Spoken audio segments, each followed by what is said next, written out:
فيزئجهم إلى السلوك سبيل السعادة التي هي الإيمان والإبادة ومحو كل رسم وعادة. ونصلي ونسلم على سيدنا محمد سيد أهل السيادة وعلى آله وأصحابه سادات القادة. أما بعد، أيها المحترمون، para alim ulama, para tuan guru, para masyayikh, para habaib, wabil khusus akhina fillah al-Ustaz Muhammad Sadiqul Bait. Semoga Allah Subhanahu wa ta'ala berikan kebahagiaan dan kebaikan dunia akhirat untuk beliau dan untuk kita semua yang hadir di tempat ini. Amin Allahumma amin. Hadirin hadirat, ikhwan akhwat yang dimuliakan oleh Allah, apa yang kita lakukan saat ini adalah bagian dari apa yang diceritakan oleh mereka ulama-ulama yang terdahulu, agar kita mengenang mereka, orang-orang yang memiliki jasa besar di dalam Islam. Seorang ulama yang hidup di abad kurang lebih di tahun 800 Masehi, atau kalau saya tidak salah menghitung, beliau hidup di zaman setelah Imam Syafi'i, dan beliau adalah salah satu murid dari Imam Syafi'i. Beliau adalah Abu Ya'qub Ishaq ibnu Rawahai, seorang ulama ahli hadis yang meriwayatkan ribuan hadis. Di dalam cerita, beliau pernah ditanyakan oleh para ahli hadis dan beliau menghafal 11.000 hadis di hadapan mereka. Ketika ditanyakan satu persatu tentang hadis tadi, ia menceritakan sanadnya dengan baik. Setelah dibacakan 11.000 hadis tadi, dimintalah oleh salah seorang ulama ahli hadis di zamannya untuk diulang kembali. Khawatir hafalannya hanya datang sebentar saja. Kemudian ia kembali meriwayatkan dengan sama dan tak ada kesalahan sebagaimana yang ia ucapkan, dan tidak satupun yang berubah dari perkataannya, tetap sama. Beliau meriwayatkan 11.000 hadis. Beliau adalah murid dari Imam Syafi'i. Beliau juga berguru kepada Imam Ahmad ibn Hanbal. Beliau memiliki sebuah kitab yang kemudian dikenal dengan sebutan Musnad Ibnu Rawahai. Beliau adalah ahli hadis yang kemudian bercerita di dalam kitabnya. Dalam musnadnya beliau bercerita, dulu di zaman baginda Rasul sallallahu alaihi wasallam, setiap putaran setahun sekali, kata beliau, baginda Rasul menyembelih seekor kambing karena mengenang kembali wafatnya seorang wanita yang memiliki kedudukan penting di dalam hidupnya. Yang dimaksudkan adalah Sayyidah Khadijah. Beliau sembelih kambing, kemudian beliau bagikan daging-dagingnya kepada keluarga dari keluarga Sayyidah Khadijatul Kubra. Ini dilakukan oleh baginda Rasul pada setiap tahun, sehingganya dari hal inilah kemudian dikenal tentang apa yang disebut sebagai Aul. Ini bisa kita lihat di dalam kitab Musnad Ibnu Rawahai. Di dalam kitab itu beliau bercerita dari baginda Rasul sallallahu alaihi wasallam. Diriwayatkan oleh banyak para sahabat, dan Ibnu Rawahai mengutipnya di dalam kitab Musnad. Selepas masa baginda Rasul sallallahu alaihi wasallam, Ibnu Rawahai juga meriwayatkan Sayyidina Abu Bakar sepeninggal baginda Rasul sallallahu alaihi wasallam, setahun setelah meninggalnya baginda Rasul, dikumpulkanlah para sahabat-sahabat utama. Hadir di dalamnya Sayyidina Umar ibn al-Khattab, hadir di dalamnya Sayyidina Uthman bin Affan, hadir di dalamnya Sayyidina Ali bin Abi Thalib, beberapa sahabat-sahabat yang terkenal, di antara mereka semuanya berkumpul bersama Sayyidina Abu Bakar, dan Sayyidina Abu Bakar meminta kepada mereka untuk membaca surat Al-Baqarah, surat Ali Imran, dan beberapa surat di dalam Al-Quran setahun sepeninggal baginda Rasul sallallahu alaihi wasallam. Ini dilakukan oleh mereka. Bahkan di dalam musnadnya Ibnu Rawahai juga menyebutkan Sayyidina Ali bin Abi Thalib di masanya ketika ia hijrah ke negeri Kufah, masa kepemerintahan Sayyidina Ali bin Abi Thalib, hijrah kepemimpinan yang tadinya daerahnya berada di negeri Madinah, hijrah ke negeri Kufah.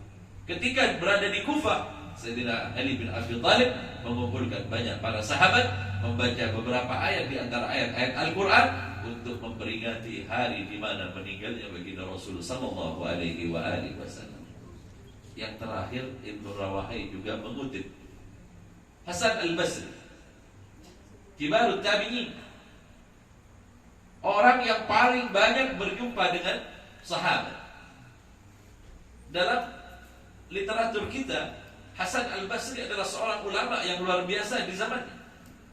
Ia adalah imam di dalam madhab akidah kita, yakni Asy'ariyah dan Maturidiyah, diambil dari madhab beliau ini. Apa katanya? Imam Hasan Al-Basri dengan terang-terangan beliau berkata kepada orang-orang, ini hari di mana kembalinya baginda Rasul sallallahu alaihi wasallam kepada Allah Subhanahu wa taala. Setiap tahunnya Hasan Al-Basri senantiasa mengulang hari ini hanya untuk memperingati hari kematian baginda Rasul sallallahu alaihi wasallam. Jadi jika ada hal dilakukan, jangan kita heran, karena referensi kitab itu banyak. Kadang hanya dengan satu kitab kita menyalahkan sebuah apa yang kita kerjakan. Ini kesalahan besar. Kenapa? Karena kita menutup pengetahuan kita. Itu sebab kitab-kitab yang ada sungguh banyak, dan apa yang kita lakukan wabil khusus oleh mereka ulama Ahlus Sunnah wal Jamaah adalah sesuatu yang disandarkan kepada apa yang dilakukan oleh baginda Rasul, dilakukan oleh para sahabat, dan dilakukan oleh mereka para tabi'in. Ayuhal akhwah rahimakumullah, jika hal adalah ajaran baginda Rasul, jika hal dicontohkan oleh para sahabat, jika hal pernah diingatkan oleh tabi'in, lalu mengapa kemudian orang-orang setelahnya mengatakan apa yang kita lakukan tidaklah berasal dari ajaran baginda Rasul sallallahu alaihi wasallam? Ini sebuah ketidaktahuan mereka. Sebenarnya salah satu inti dari acara hauliyah atau hal yang kita peringati ini adalah untuk kembali kita belajar tentang baginda Rasul dari orang-orang sebelum kita. Jika ada orang mengatakan saya bisa langsung kepada baginda Rasul sallallahu alaihi wasallam, dari manakah kita mendengar tentang baginda Rasul? Dari mana kita mendapatkan cerita tentang baginda Rasul? Jika bukan dari orang-orang sebelum kita yang memiliki kapasitas keilmuan yang luar biasa dan menjaga khazanah keilmuan Islam hingga sampai pada detik ini. Itu sebab berpegang kepada para ulama sebelum kita adalah sebuah hal yang mau tak mau kita harus berpegang kepadanya. Jika tidak, selamanya kalian tidak akan pernah meriwayatkan dari baginda Rasul sallallahu alaihi wasallam.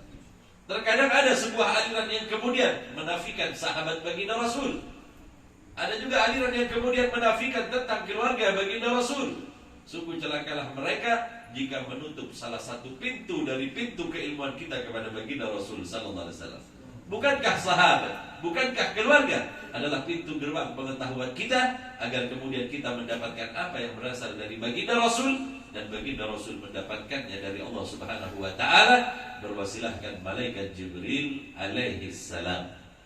Taulah kita bahwa apa yang kita kerjakan bukanlah hal-hal yang mengada-ada. Berkumpulnya kita di tempat ini mengenang seseorang yang memiliki keilmuan yang luar biasa, memiliki kedekatan di dalam keilmuannya, di dalam ibadahnya, dan di dalam nasabnya kepada baginda Rasul sallallahu alaihi wasallam. Hadirin hadirat ikhwan akhwat yang dimuliakan oleh Allah. Al-Faqih Al-Muqaddam, beliau seorang ulama yang disebut dengan Al-Faqih Al-Muqaddam. Apakah sebutan nama Al-Faqih Al-Muqaddam berasal dari beliau sendiri atau dari mereka para ulama yang hidup di zaman.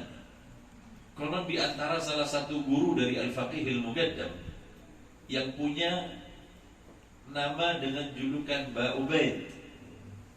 Ba Ubaid ini adalah seorang yang alim luar biasa. Salah satu murid dari Imamul Haramain, Syekh Muhammad Al-Juwaini. Ini kalau kita belajar tentang sejarah, kita akan tahu nih. Sehingga kita tidak akan memberikan lakab, memberikan julukan kepada seseorang kecuali orang itu memang mendapat pantas untuk mendapatkannya karena keilmuan yang beliau miliki. Nah, Al-Faqih Al-Mugaddam adalah murid dari Ba Ubaid. Ba Ubaid sendiri adalah murid dari Syekh Muhammad Al-Juwaini, Imamul Haramain. Suatu ketika ada sebuah permasalahan. Suatu ketika ada permasalahan yang tak satu pun di antara para ulama yang mampu menjawab. Maka dikumpulkanlah oleh Imamul Haramain semua ulama yang ada di masanya. Kemudian diminta untuk menyelesaikan sebuah permasalahan yang sungguh-sungguh sulit, sehingga mereka tidak satu pun ada yang mampu menjawabnya kecuali Ba Ubaid. Ketika Ba Ubaid menjawab, apakah engkau berasal dari negeri Hadramut? Benar katanya. Mengapa engkau berkata sedemikian wahai Syekh Muhammad Al-Juwaini? Kata Syekh Muhammad Al-Juwaini, semalam datang baginda Rasul kepadaku, tidak akan ada yang mampu menjawab pertanyaan ini kecuali seorang yang berasal dari negeri Hadramut, yang ia adalah Ba Ubaid. Ternyata sudah diketahui oleh Imam Haramain. Dari sini tahulah kita, tak kala semua ulama tak mampu menyelesaikan permasalahan dan Ba Ubaid menyelesaikannya, maka Ba Ubaid adalah ulama yang memiliki kapasitas keilmuan yang luar biasa di zaman. Ba Ubaid ini sendiri adalah guru bagi Al-Faqih Al-Mugaddam. Kalau Ba Ubaid, jika ia mengajar kepada murid-muridnya, beliau tidak akan memulai belajar, tidak mulai dia mengajar, kecuali telah duduk di hadapannya Al-Faqih Al-Mugaddam Muhammad bin Ali Ba'al. Kira-kira kalau ada guru yang seperti ini, tidak memulai pelajaran kecuali murid yang ditunggunya ini datang. Adakah guru yang menghormati kita sedemikian mulia? Ada, kita ditinggal begitu aja. Kemana tuh nggak hadir? Udah biarin aja, nggak apa-apa.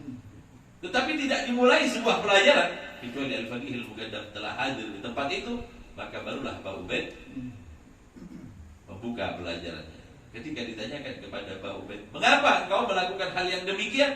Sungguh beliau Al-Faqih Al-Mugaddam, Allah Subhanahu wa ta'ala lebihkan sehingganya memiliki kemampuan yang tidak dimiliki oleh orang kebanyakan. Saking alim.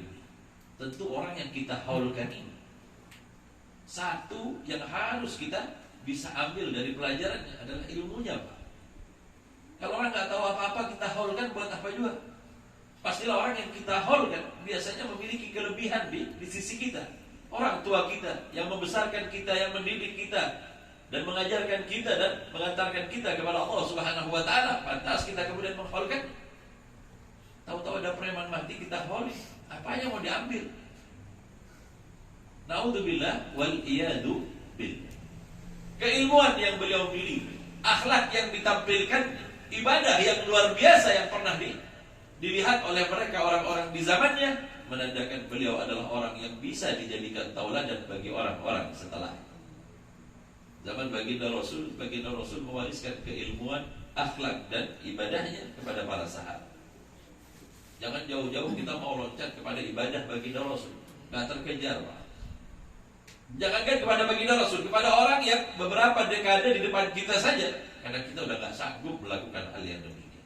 Saking sulitnya. Itu sebab kita mengenang mereka para aulia, kita mengenang mereka orang-orang salih, bukan lain agar setiap saatnya kita memiliki rujukan untuk mengembalikan diri ini kepada Allah, berkaca agar diri kita ini mampu menjadi orang yang mengikuti jejak langkah mereka. Al-Faqih Al-Mugaddam Muhammad bin Ali Ba'al, atau di dalam nasabnya, nasab beliau bersambung kepada baginda Rasul melalui Imam Al-Husain. Saya sebutin satu persatu agar kita tahu Al-Faqih Al-Mugaddam di dalam sisi keilmuannya kita sudah mengetahui. Lalu dari segi nasabnya yang kemudian nantinya menyebabkan beliau memiliki keutamaan, dan tidak semua orang memiliki keutamaan semisal Al-Faqih Al-Mugaddam Muhammad bin Ali Ba'al. Beliau Al-Faqih Al-Muqaddam Muhammad bin Ali bin Muhammad bin Ali bin Alawi bin Muhammad bin Alawi bin Ubaidillah bin Ahmad bin Isa Al-Muhajir ilallah, Ahmad bin Isa bin Muhammad bin Ali Al-Uraidi, putra dari Sayyidina Ja'far As-Sadiq. Siapakah yang tak mengenal imam ini? Hampir setiap madhab berasal dan mengambil keilmuan dari Sayyidina Ja'far As-Sadiq. Sebutkan kepada saya sebuah madhab yang tidak berasal dari Sayyidina Ja'far As-Sadiq, maka niscaya kita akan melihat 4 imam yang ada yang menjadi panutan bagi kita di dalam keilmuan, semuanya berasal dari Sayyidina Ja'far As-Sadiq. Kadang kita seringkali membaca di dalam beberapa qasidah Mithlu Zainal Abidin Ali. Pernah dengar? Rabbi fanfa'na bi barakatihim wahdinal husna bi hurmati. Siapa yang disebut di dalam qasidah ini?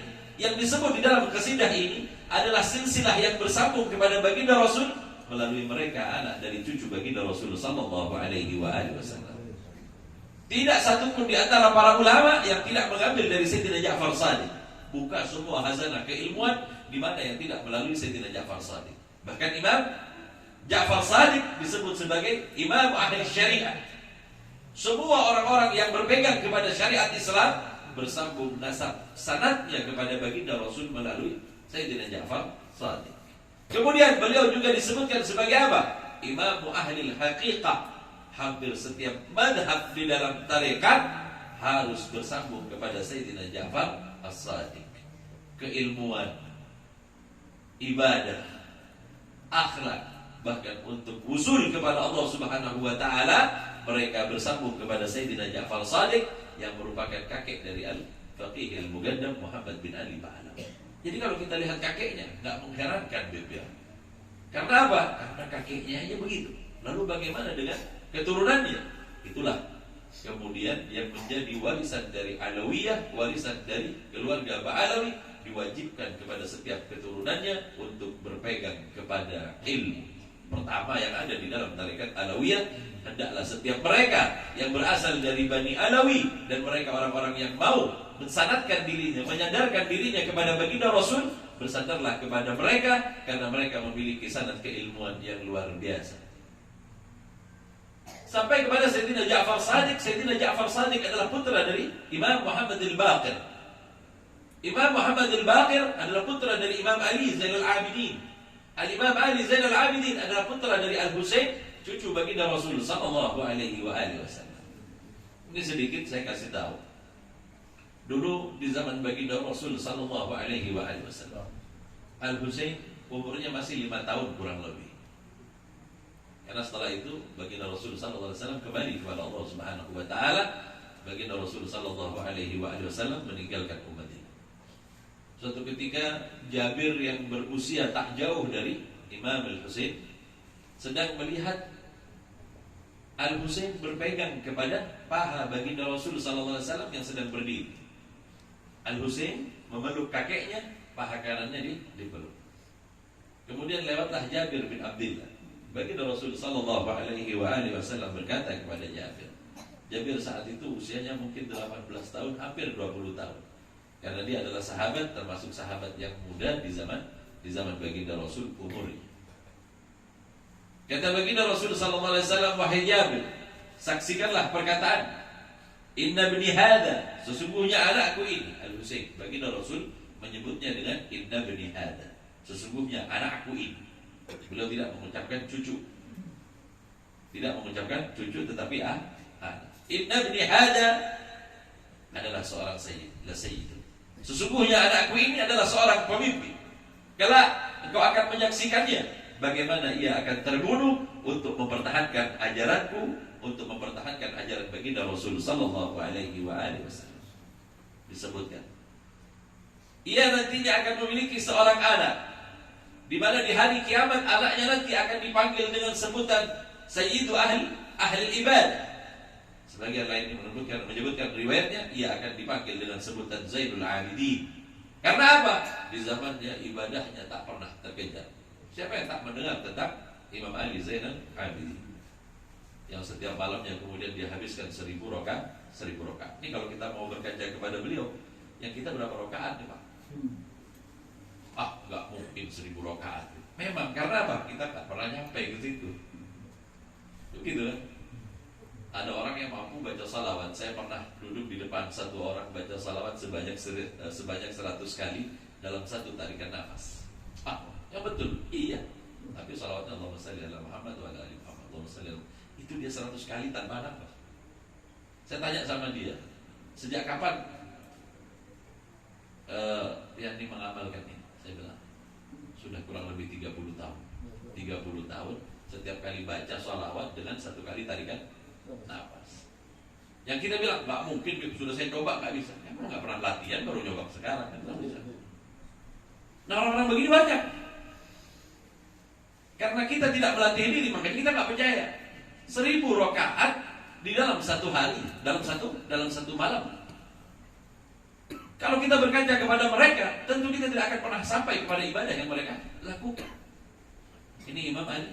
Kata baginda Rasul, ia akan dipanggil dengan sebutan Zainul Abidin, nanti tak kalah di hari kiamat, ia adalah pemimpin orang-orang yang ahli ibadah. Ali akan memiliki putra yang bernama Muhammad. Allah menetapkan namanya di Lauhil Mahfuz dengan sebutan Al-Baqir, yang jenius, yang punya ilmu yang luar biasa. Kata baginda Rasul kepada Jabir bin Abdullah, wahai Jabir, jika engkau sampai di zamannya nanti, sampaikan salamku kepadanya. Seolah-olah baginda Rasul mengetahui apa yang akan dilihat oleh Jabir bin Abdullah. Jabir bin Abdullah umurnya masih muda, umur 18 tahun. Sepeninggal baginda Rasul, Jabir masih hidup dan dia tinggal di negeri Syam.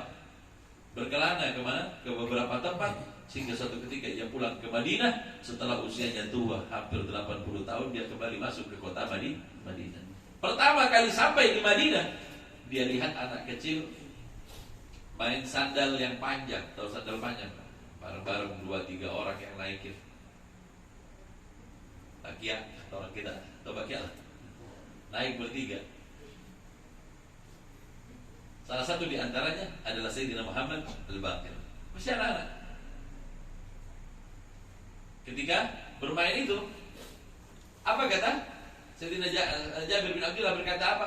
Berhati-hatilah, nanti kau akan jatuh dan kau akan terluka.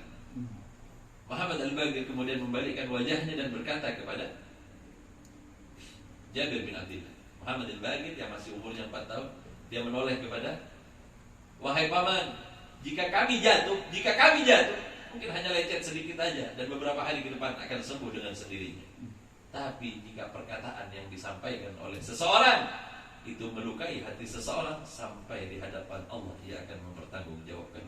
Masih umur 4 tahun nih ngomong seperti ini anak siapa katanya? Bolehkah aku tahu siapa namamu?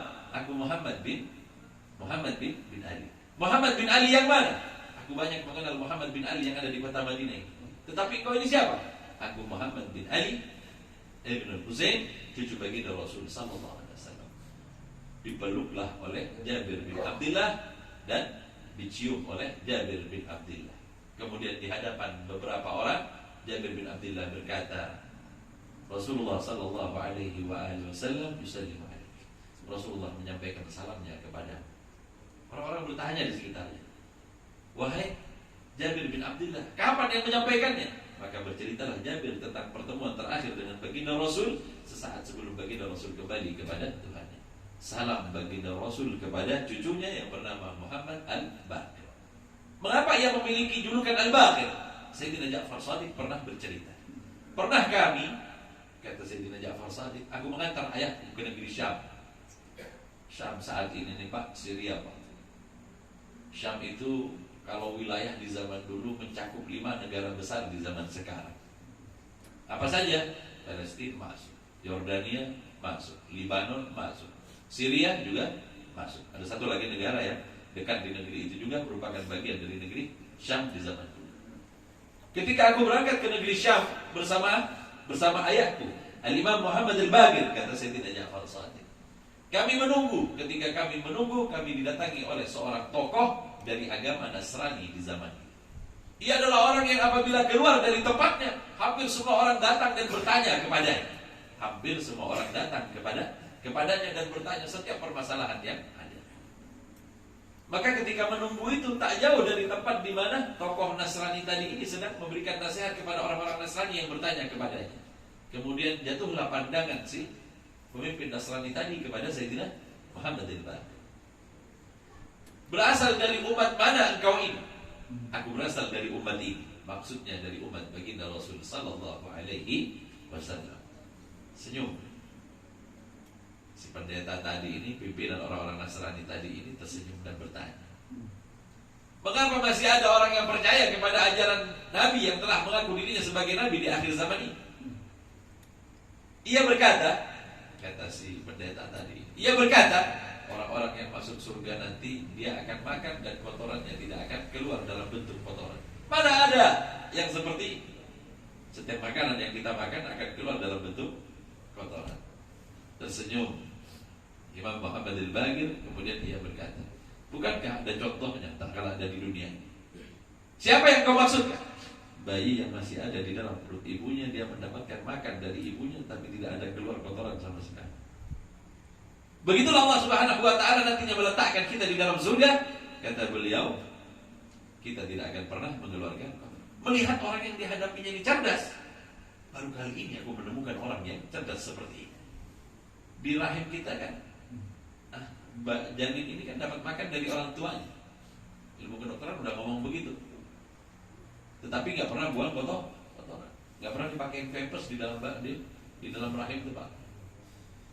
Cuma juga saya ngomong sama bapak-bapak lah, karena tidak ada yang hamil juga. Melihat kecerdasannya, maka bertanyalah, wahai umat dari Nabi yang terakhir, terangkanlah kepadaku setengah waktu yang sesaat, tetapi nggak ada namanya, nggak ada julukannya namanya. Pagi ada, siang ada, sore ada, malam ada. Ada satu waktu di mana ia nggak ada namanya. Kata Imam Muhammad al-Baqir apa? Waktu di mana terbitnya matahari. Mau dibilang pagi nggak? Belum pagi, belum masuk kepada pagi. Di mana matahari akan keluar. Itu nggak punya nama, Pak. Di dalam waktu kita nggak ada satuan waktunya. Ya kalau kita nyebutnya pakai bahasa Indonesia, waktu matahari terbit. Iya, apa namanya? Sore kan, pagi kan? Ya mau dibilang pagi masih agak subuh gimana? Bingung itu menyebutkan.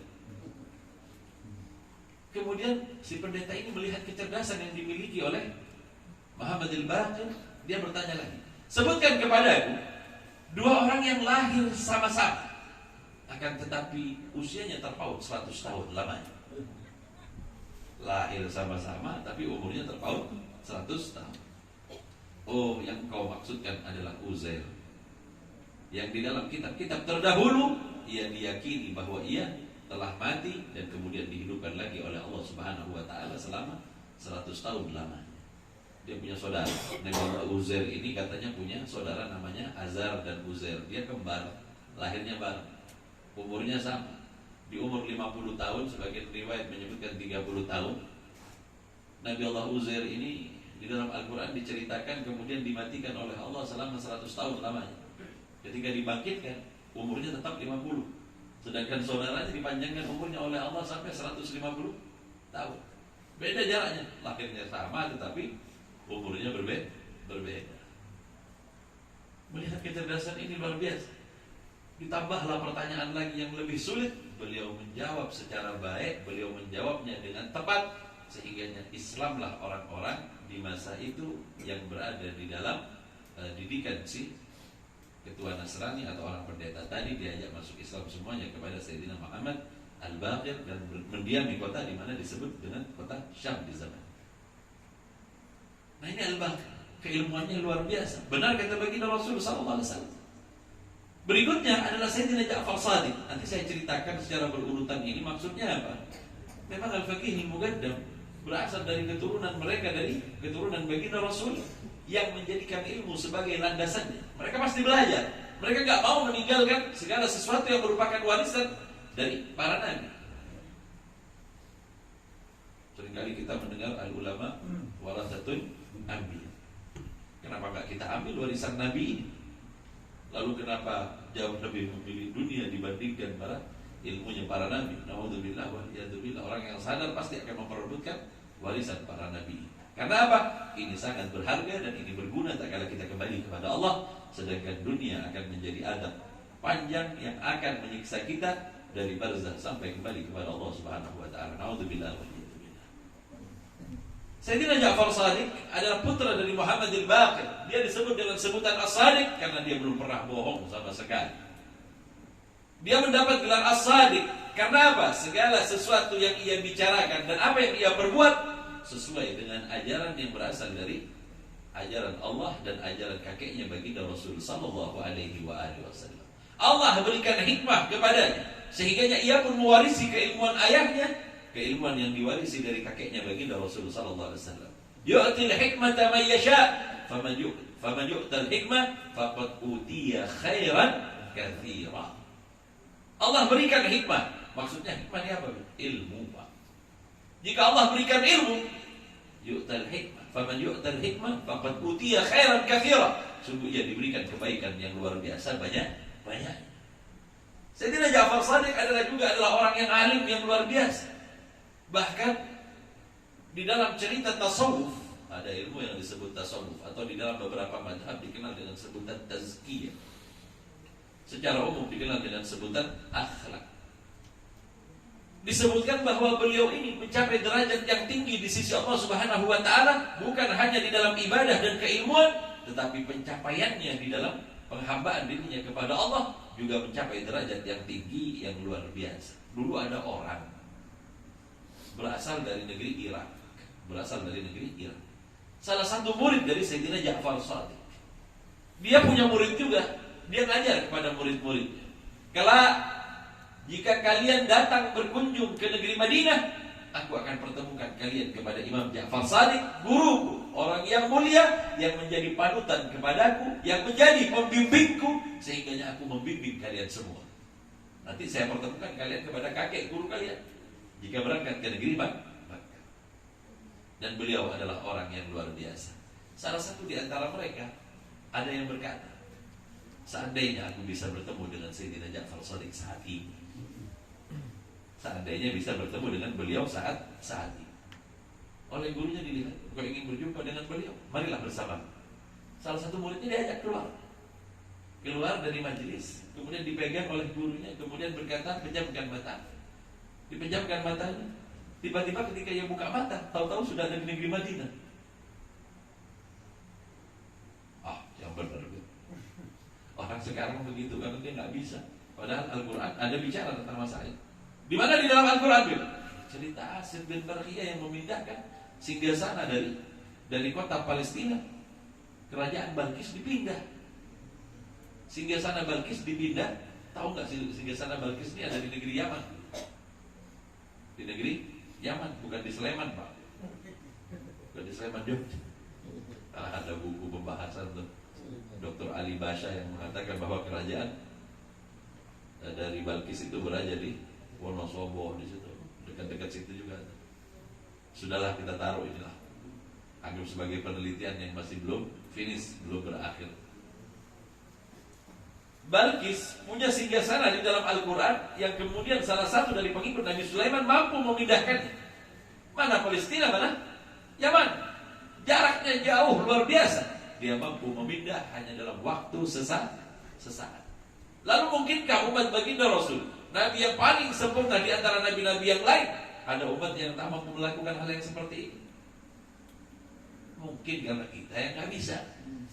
Nah, ini murid Sayyidina Ja'far Shadiq, dia pegang tangan salah satu muridnya, kemudian dia bilang apa? Pejamkan mata. Ketika dipejamkan matanya, tiba-tiba muncullah mereka di negeri Madinah. Ketika sampai di Madinah, si murid tadi ini yang dibawa merasa heran. Baru saja saya di Irak, tiba-tiba muncul di Madinah. Dia cubit, kayaknya mimpi. Cubit, tapi tetap nyata. Ketika berjumpa dengan Sayyidina Ja'far Shadiq, muridnya tadi, murid dari Sayyidina Ja'far Shadiq ini berkata, wahai guru, ini murid saya ingin ketemu antum. Jadi saya ajak dia ke sini. Masih dia memandang kepada Sayyidina Ja'far Shadiq dalam bentuk keheranan. Heran luar biasa. Kata Sayyidina Ja'far Shadiq, ambillah olehmu paku. Dia ambil paku.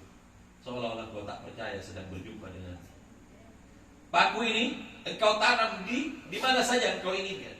Nanti jika engkau naik haji ke negeri Makkah dan pulang berkunjung kepada baginda Rasul, carilah paku ini. Jika ada, maka pertemuan kita adalah pertemuan yang nyata, bukan hanya mimpi dan hanya bunga tidur saja, bukan. Jadi diambillah paku ini, dia cari tempat di mana enaknya saya sembunyikan paku, ditanam paku di situ. Setelah dapat tempat, dia tanam. Sekejap kemudian kata murid Sayyidina Ja'far Shadiq, ayo kita kembali lagi ke Irak. Kembali lagi dan sampai di temannya lagi. Masih gak percaya. Jadi beban pikirannya berhari-hari sampai suatu ketika dia naik haji. Ketika dia naik haji, datanglah dia berkunjung ke negeri Madinah, ziarah kepada baginda Rasul dan mendatangi Sayyidina Ja'far Shadiq. Ketika mendatangi Sayyidina Ja'far Shadiq, itu sudah periksa pakunya itu yang ente tanam. Ingat dia, Allah, karena pernah paku dulu. Dia cari tempat itu, dia cari dan paku itu masih ada. Sungguh aku telah berjumpa dengan Sayyidina Ja'far Shadiq jauh sebelum aku melakukan ibadah haji, aku telah berjumpa dengan. Ini orang banyak yang nggak percaya yang begini-begini. Masa ada ilmu yang begitu? Al-Quran cerita ada. Kalau kita orang Islam ya harus percaya. Mau nggak percaya gimana? Al-Quran bercerita tentang hal ini dan sungguh Allah Subhanahu Wa Taala adalah Zat yang maha segalanya dan mampu memberikan hal-hal yang demikian. Hal ini yang dimuliakan oleh Allah. Al-Faqih Al-Mugaddam yang berasal dari keturunan mereka ini juga menampilkan hal yang sama. Apa yang beliau tampilkan? Keilmuannya tadi sudah saya ceritakan. Lalu bagaimana dengan ibadah? Siapa yang tak kenal Al-Faqih Al-Mugaddam? Jika ia berzikir, jika ia menyebut nama Allah, maka seluruh tempat di mana dia duduk semuanya akan berzikir menyebut nama Allah Subhanahu Wa Taala. Tempat di mana dia berzikir semuanya juga menyebutkan zikir. Di dalam ibadahnya dia habiskan, dalam riwayat beliau juga menghabiskan waktu sebanyak 1000 rakaat pada setiap malamnya beliau melakukan ibadah yang demikian. Jadi kalau orang melihat beliau ini pantas beliau ini keturunannya orang-orang terkemuka. Kenapa? Begini juga ibadahnya luar biasa. Nah, gambaran bagi kita ketika kita menghaulkan orang-orang semisal haul Al-Faqih Al-Mugaddam ini, dekatlah pandangan kita kepada mereka orang-orang sebelum kita yang datang setelah baginda Rasul sallallahu alaihi wasallam. Maksudnya gimana, Bro? Ini jadi contoh bagi kita, jadi tauladan bagi kita bahwa sesungguhnya kita sangat jauh dari mereka dan kita berusaha untuk mengikuti mereka.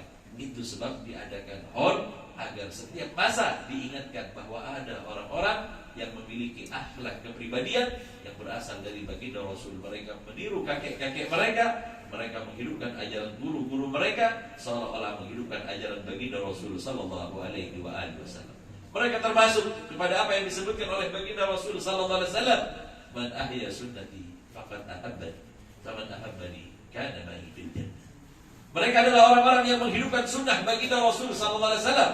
Baginda Rasul mengatakan mereka adalah orang-orang yang mencintai baginda Rasul sallallahu alaihi wasallam. Jika mereka mencintai baginda Rasul sallallahu alaihi wasallam, maka mereka kelak akan bersama baginda Rasul di dalam surganya Allah Subhanahu wa taala.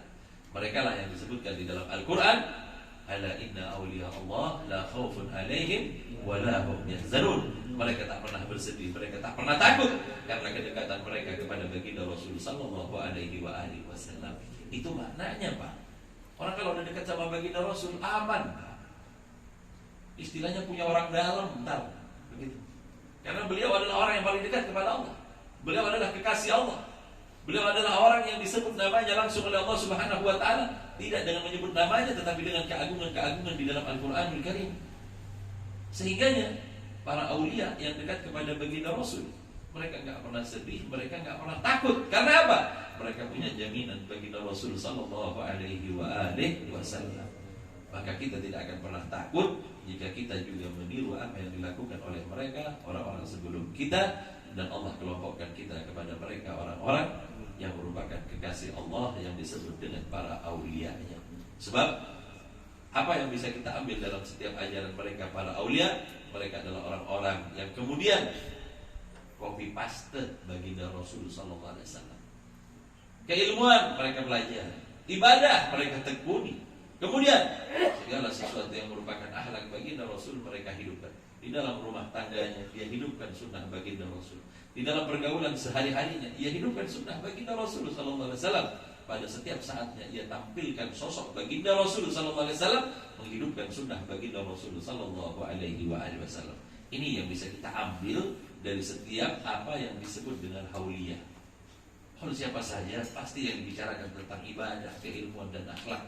Itulah sebab jika ada hall, cermati apa yang beliau kerjakan, siapa yang menjadi tokoh utamanya, sehingga biasanya mereka memiliki sanad yang disandarkan kepada baginda Rasul, baik di dalam keilmuan atau juga sanad di dalam nasabnya yang bersambung kepada baginda Rasul sallallahu alaihi wasallam. Hadirin hadirat ikhwan akhwat yang dimuliakan oleh Allah, semoga dengan berkumpulnya kita di tempat ini mengenang salah seorang yang saleh, orang yang merupakan keturunan baginda Rasul sallallahu alaihi wasallam, kelak kita bisa mengambil iktibar pelajaran dari hidupnya, sehingga kita pun bisa berkaca darinya, yang ia adalah orang yang berkaca kepada baginda Rasul sallallahu alaihi wasallam, dan digolongkan kita di dalam kelompok mereka, kelompok orang-orang yang percaya kepada baginda Rasul sebagai utusan Allah, yang percaya kepada Islam, menjalankan syariat Allah, dan mengikuti setiap jejak langkah Rasulullah sallallahu alaihi wasallam di dalam setiap sunnahnya. Sehingganya disebutkan di dalam qasidah itu kan, Rabbi fanfa'na bi barakatihim wahdinal husna bi hurmatihim wa amitna fi tariqatihim minal fitnah. Amin Allahumma amin. Semoga Allah Subhanahu wa taala mencurahkan rahmatnya kepada kita, keberkahan kepada kita, karena kita mendekatkan diri kepada kekasih-kekasih Allah, dan semoga Allah juga dekatkan kita kepada baginda Rasul, kepada para salihin, dan kelak kita akan berjumpa bersama mereka, berkumpul bersama mereka di dalam kenikmatan yang Allah berikan kepada kita.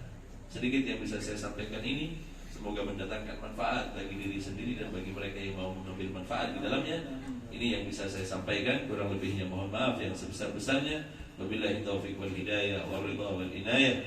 Wassalamualaikum warahmatullahi wabarakatuh.